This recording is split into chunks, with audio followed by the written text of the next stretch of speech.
að hlusta á sportþáttinn Mánudagskvöld á Suðurland FM. Fréttir af knattspyrnu, handbolta, körfubolta, blaki, hestamennsku, íþróttum fatlaðra, viðtöl og annað sem tengist íþróttum. Fylgstu með sportþættinu Mánudagskvöld á Suðurland FM með gesti Einarsinni frá Hæli. Jú, mikið rétt sportátturum með ykkur hérna á þessu mánudagskvöldi og já, eins og ég sagði við ykkur áðan, þá erum við komið á línuna hraustustu konu Íslands og já, í heimi, það er Katrín Tanja Davíðsdóttir. Komdu blessuð og sæl og til hamingju með að verða Íslandsmeistaratitilinn. Hæ, og takk fyrir það. Ertu ekki svolítið þreytt eftir þessa helgi? Jú, þetta voru þetta hörð keppni og löng helgi, þetta voru alveg 10 event yfir svo 3 daga, þannig að það var náttúrulega ekki þátt að gefa eftir, Sigri og Sara voru að keppa og mikið öflugum startum, þannig að bara gaman. Ég tók mig hvíld í dag og mun halda áfram morgun. Já, þú náttúrulega slakar aldrei á? Nei. En þú áttið það ekki bara erfitt með það? Að slaka á? Já. Jú, mér finnst það eiginlega leiðilegustu dagarnir, því ég fæ ekki að æfa. Viðstöknir er bara langskemmtilegt að vakna á frá æfingu og hátíðismat og enn eina æfinguna. Já, nákvæmlega. En það var alveg húsfyllir hérna á Íslandsmótinu í Digranesi og þessi íþrótt er alveg ótrúlega vinsæl orðin. Já, mér finnst þetta alltaf bara að vera stækka og stækka. Náttúrulega Anni vinnur hann á 2011 og CrossFit bara springur á Íslandi. Og mér finnst þetta bara að hafa stækka síðan þá. Náttúrulega eru komnur þarna svo margar fleiri öflugar bara bæði á Íslandi og bara í heiminum. Að það er ekki það vita allir hvað CrossFit er. Mér finnst ég aldrei þurfa að útskýra það lengur. Það vita allir hvað þetta er og hvað þetta gengur út á. Nákvæmlega. Og já, það er nú náttúrulega vinnan í kringum þessa íþrótti er náttúrulega svaðaleg. Já, Björgvin Karl, hann er nú margótt búinn að útskýra fyrir okkur sunnlendingum að já, hann getur ekkert mikið slakað á. Nei, þetta er náttúrulega svo mikið. Maður reyna að vera góður í öllu og þá náttúrulega fyrir svo mikið tími í það. Maður þarf að æfa 2 dag, þá þarf að æfa fimmleikana, þá þarf að æfa hlaupin og þá þarf að æfa úthaldið og þá þarf að æfa sprengikraftin. Þannig að óna það að vera kannski 10-12 æfingar á viku í gymminu sjálfu, þá er maður að fara á 2 hlaupæfingar og sundæfingu. En já, keppni var alveg svaðaleg þarna í sérstaklega kvennamegin, það sem var náttúrulega, já, þú og Sara börðust alveg eins og ljón þarna alveg fram í lokin. Já, algjörlega. Góð keppni og það er bara það sem maður vill að vera alltaf á tánum og það var aldrei neitt gefið eftir og það var aldrei verið að peysa sig neitt eða skilja neitt eftir í tankinum, það var bara hvert einasta atrið, bara 100% í gegn og reyndi bara eins og ég gerði á leikunum svolítið að fókusera bara á sjálfurni og fókusera bara á hvert einasta vott að ég myndi bara gefa allt sem ég átti í það. Þannig að þegar ég stæði uppi í lokhelgar þá var ekkert eitthvað svona ég hefði getað gert þetta hér. Það var bara ég vissi að ég hefði klárað með alla allstaðar. Þegar maður er að keppa, er maður eitthvað að hugsa hvað næsti maður er að gera eða er maður bara að einbeita að sjálfum sér?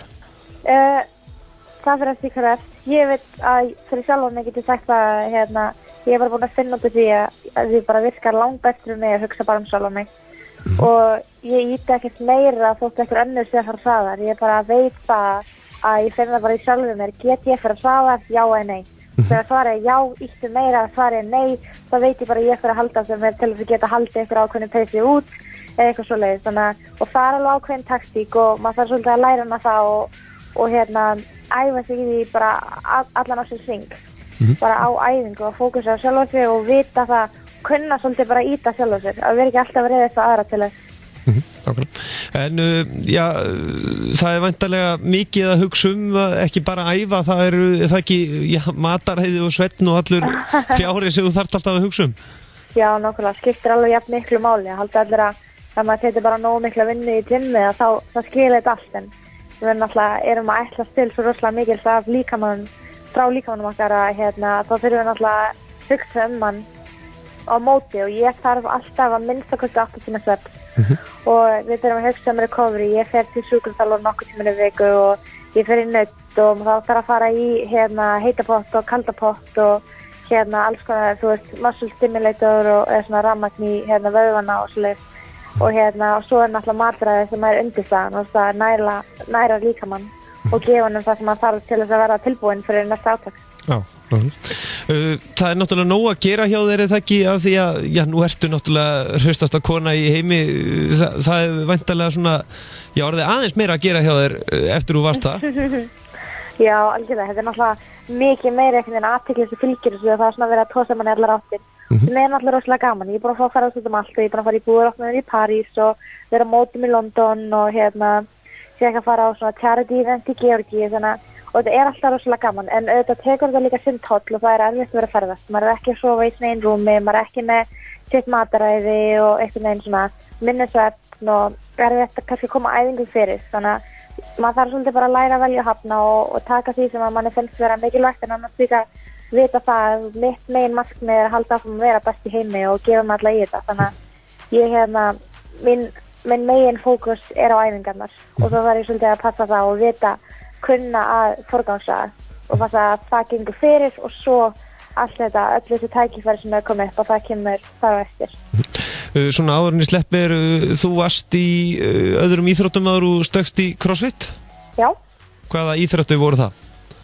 Ég byrjaði í fimleikum þegar ég var 6 ára og var alveg þang til 16 og þá prófaði ég frjálsar í ár og var svona mér fannst rosalega gaman að æfa frjálsar og mér fannst æfingatímabilið rosalega skemmtilegt, en ég fann einhver svona greinar sem hentaði mér, þannig að ég svona fannst keppnistímabilið ekkert rosalega gaman og þá vantaði mér ennþá eitthvað svona áskorun og eitthvað mér vantaði eitthvað til að keppi og vakna með markmið í huga og vinna að ég að vera best, þannig að ég er svona glöð þegar ég var 18 og ég ákvaða það var þegar Anni vann leikana og þá sá ég til fréttunum og í blöðunum og eitthvað, ok, ég prófa þetta og sé ekki eftir því. Þannig að það er svolítið Anni að þakka hvað við eigum hraustar konur hérna á Íslandi. Og já, það var náttúrulega Norðurlandamót í fimleikum helgina og það hefur náttúrulega verið erfitt náttúrulega fyrir því að fylgjast með því. Já, ég náði náttúrulega ekki að fylgjast með því, ég er náttúrulega bara sjálf að keppa, en ég sá alveg svo sem að Stjarnan vann, svo rosalega flott hjá það hafa verið á eftir Gerplu í öll þessi ár og rosalega flott hjá að standa svo uppi og koma með svona búin að vera lengi í þessu og koma með ekki lengur ungalið heldur orðnar svolítið reynda stelpur þar, það er náttúrulega rosalega flott hjá að taka sigurinn, en því mér ekki sjá neitt, en ég gæti fylgst með stigunum. Nákvæmlega. Þetta er alveg ótrúlega skemmtilegt að fylgjast með fimleikaliðunum okkar hérna á Íslandi og landsliðunum, hvað við erum öflug.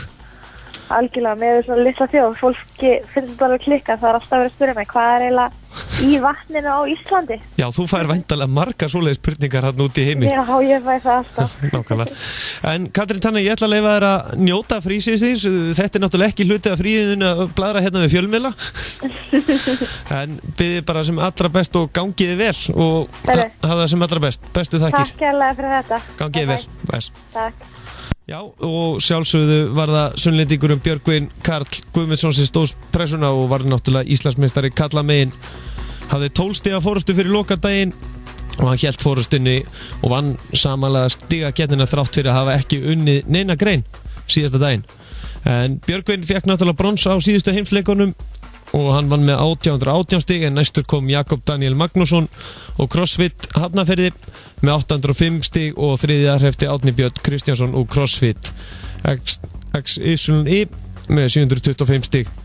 Og eins og við komum inn á áðan þá var spennan rosaleg kvennamegin. Heimsmeistarinn Katrín Tanja sem við vorum að tala við, hún er úr Reebok CrossFit Reykjavík og hún leiddi fyrir síðasta daginn og hélt fórustunni. Hún vann með 15 stiga mun en vann eina grein síðasta daginn og hún hlaut 895 stig, en Ragnheiður Sara Sigmundsdóttir og CrossFit Suðurlands sem var í 3. sæti á síðasta heimsmeistarmóti lenti í öðru sæti með 880 stig og Íslandsmeistarinn frá því fyrra Þuríður Erla Helgadóttir og CrossFit Sport lenti í 3. sæti með 842 stig. Og svo í flokki 35-39 var Arnar Elísson og CrossFit Hamri sem var sigurverið með 476 stig og í kvennaflokki Ingunn Lúðvíksdóttir með 482 stig. Og svo er það í flokki 40-44 var að Harpa Melsteð sem að sigraði það með 482 stig og í köllunum var það Evert Víglundsson með 494 stig.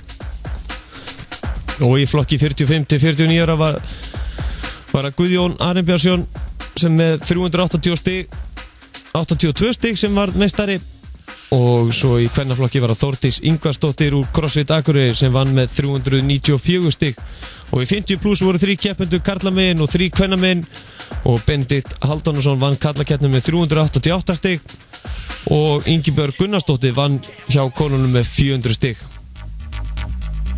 Nóum CrossFit í bili, við ætlum að halda okkur áfram í sportinu og gott betur en það.